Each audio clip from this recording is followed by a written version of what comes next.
Time आने दो, समय आने दो, वक्त आएगा और तुमको दिखाएंगे। जब तुम हमारे धर्म को नहीं मान सकते हो, सनातन को नहीं मान सकते, तो फिर तुम्हारा यह जरूरत क्या है? मैं तो कहता हूँ माननीय मोदी जी को, माननीय क्यों उड़ाओ सालों को। आपसे नहीं उठते तो हम नागावा तैयार बैठे आतंक को पैदा, ये आतंक को पैदा हम करते हैं। ખુશાલ ભારતી મહારાજ ડીસા ખાતે પધાર્યા હતા. તેમણે સનાતન ધર્મ, કુંભ મેળો અને તાજેતરના થયેલા ઓપરેશન સિંદૂર જેવા મુદ્દા પર વિસ્તૃત અને સ્પષ્ટપણે પોતાના વિચારો જણાવ્યા હતા. મહારાજે સૌપ્રથમ ભાબર ખાતે આવેલા ઇસ્માની માતાજીના મંદિર ખાતે દર્શન કર્યા. ત્યારબાદ તેઓએ ડીસા ખાતે અજયભાઈ પઢિયારના નિવાસસ્થાને પહોંચ્યા અને ત્યાં તેમના પરિવારજનોને આશીર્વાદ આપ્યા. ત્યાં તેઓના મિત્રો અને ભાવિકો પણ ઉપસ્થિત હતા. આ પ્રસંગે ખુશાલ ભારતી મહારાજે કુંભ મેળા, ઓપરેશન સિંદૂર, નાગા સાધુ અને અઘોરી બાબા વિશે વિસ્તૃત માહિતી આપી હતી. આ ઉપરાંત જ્યારે તેમણે કુંભ મેળા અને તાજેતરમાં થયેલા ઓપરેશન સિંદૂર વિશે પૂછવામાં આવ્યું ત્યારે તેમણે આક્રોશ સાથે જણાવ્યું હતું કે આવા તત્વો સામે કડક કાર્યવાહી થવી જોઈએ અને સખત પગલાં લેવાવા જોઈએ. મહારાજે સનાતન ધર્મ પર ભાર મૂકતા જણાવ્યું હતું કે પહેલગામમાં જે આતંકવાદીઓએ જાતિ પૂછીને હિંસા કરી હતી તે કોઈ નવી વાત નથી, પરંતુ આવા હુમલા રોજબરોજ થતા હોય છે. आज हुआ मैं तो पहलगाम दुनिया जो तो मीडिया उसी बात को नहीं बैठी है, हमेशा होता है। मैं तो कहता हूँ माननीय मोदी जी को, माननीय क्यों उड़ाओ सालों को। आपसे नहीं उठते तो हम नागावा तैयार बैठे आतंक को पैदा, ये आतंक को पैदा हम करते हैं। सबसे बड़ा आतंक तो हमारे समाजों के अंदर, ये तो चलो बोल के गोली तो मार रहा है। हमारे हिंदुस्तान में ऐसे ऐसे आतंकी बैठे हैं, वो जीवान से गोली मार रहे हैं। रोज घर घर में आतंक फैला रखा है, समाजवाद का आतंक, जातिवाद का आतंक।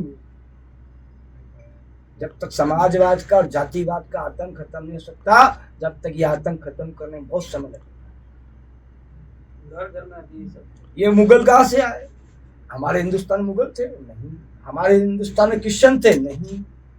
एक सनातन था जिसको एक पार्ट में डाल दिया, हिंदू मुस्लिम सिख ईसाई, 4 पार्ट में। हमारे बच्चों को हिंदू बना दिया, हमारे बच्चों को सिख बना दिया, हमारे बच्चों को ईसाई बना दिया और हमारे बच्चों को मुस्लिम बना दिया। बाकी हमारी सनातन की भूमि में कोई धर्म नहीं था।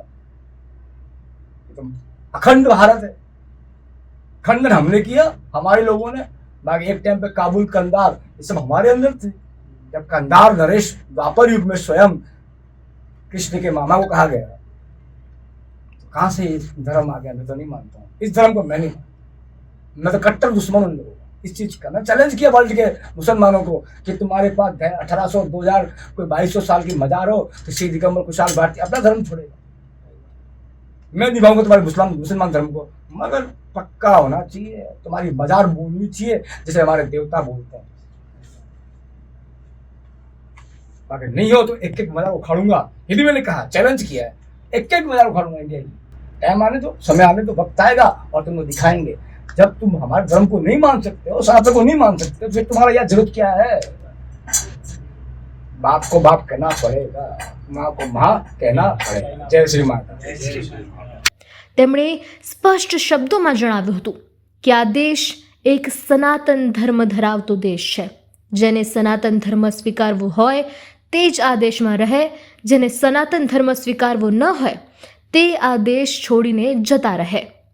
તેમણે રાજકીય પક્ષો પર પણ પ્રહાર કરતા જણાવ્યું કે આપણા દેશમાં કેટલાક રાજકીય પક્ષોએ જાતિવાદનો આતંક ઊભો કરી લોકોને અંદરો અંદર લડાવ્યા છે. મહારાજે ભારપૂર્વક જણાવ્યું હતું કે પહેલાં દેશની અંદર રહેલો આતંકવાદ ખતમ થશે તો જ દેશની સીમા વચ્ચેનો આતંકવાદ આપોઆપ ખતમ થશે.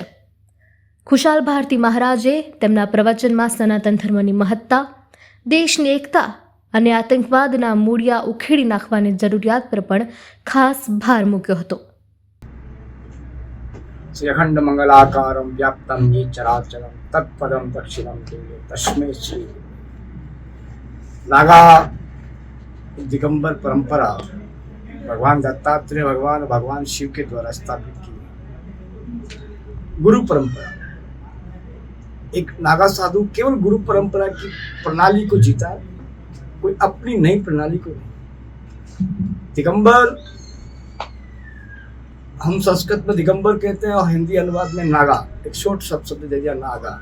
मतलब वो बालक जिसको बोध नहीं, बच्चा जिसको बोध नहीं, नागा का मतलब होता बोध नहीं।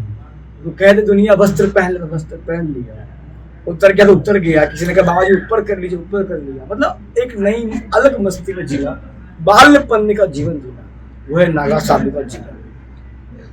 अपना कोई नया जीवन उसके जीवन में नहीं है, और रही उसकी अवस्था और उसके जीवन की कैसे कैसे प्रकार की व्यवस्था परमात्मा ने बनाई है, वो सब अनुकूल जब वो पैदा होता है उसी अनुकूल ही परमात्मा उसकी व्यवस्था खड़ी कर देता है। पर उसको उस प्रकार जीना है उस दिगंबर परंपरा में, कि परंपरा उसकी अपनी नहीं है, वो गुरु परंपरा, उसको निभाना ही इस दिगंबर की परंपरा, नया जीवन नहीं। वस्त्र त्याग का क्या, क्यों वस्त्र त्याग क्यों करते हैं? वस्त्र हमारे शरीर के ऊपर चढ़े खाक बिलवा पाक अलग निरंजन आप या, सबसे बड़ा वस्त्र खाक है। रक्तांबर भस्मांबरम, हम लोग इस वस्त्र को धारण करते हैं, या रक्त पहन ले, या भस्मी पहन ले, या बागंबर धारण कर ले, ये हमारी परंपरा है। हमारा एक नया वस्त्र नहीं है, जो सदियों से आदि अनंत काल से भगवान शिव के द्वारा जिन वस्तु की उत्पत्ति पहले की भस्मी, राख, चढ़े खाक बिलवा पाक अलग निरंजन, जो खाक को रमाना जाते हैं वही दिगंबर। तो खाक के बाद रक्तंबर को रमा ले, रक्त रूप जो भगवती माँ स्वरूपा है उसको रमा ले। दूसरा बागंबर, जो बाघ का स्वरूप है, जो वस्त्र है, बाघ की जो मृग छाला है, बाघ की छाला है, उसको धारण कर ले। उन तीनों प्रकृति में वो अनुकूल रह सके, वही दिगंबर, वही नागा है, और वही उसका वस्त्र है। प्रथम वस्त्र उसकी भस्मी है। ये भस्म क्या है? ये भस्म आपने लगाया हुआ है पूरा, किससे बनती है, क्या है ये भस्म? हमारे एक भस्म जब इंसान जब मूर्ता हो जाता है, पहली तो भस्म हमारी वही है, भस्मी माता, भस्मी पिता, भस्मी, भस्मी का जो स्वरूप है वो ओरिजिनल मुर्दे का स्वरूप है।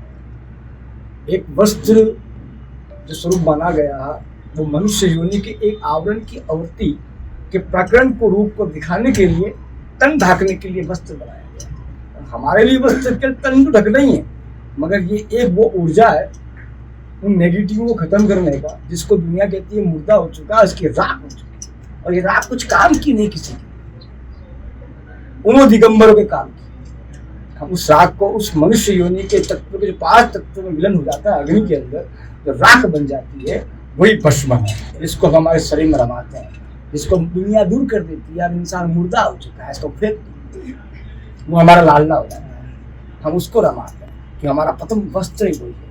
भस्मी राख, मतलब राख में मिलना, राख रमाने का मतलब क्या? राख में मिल जाओ, कुछ नहीं, सब कुछ आपका है, जब राख में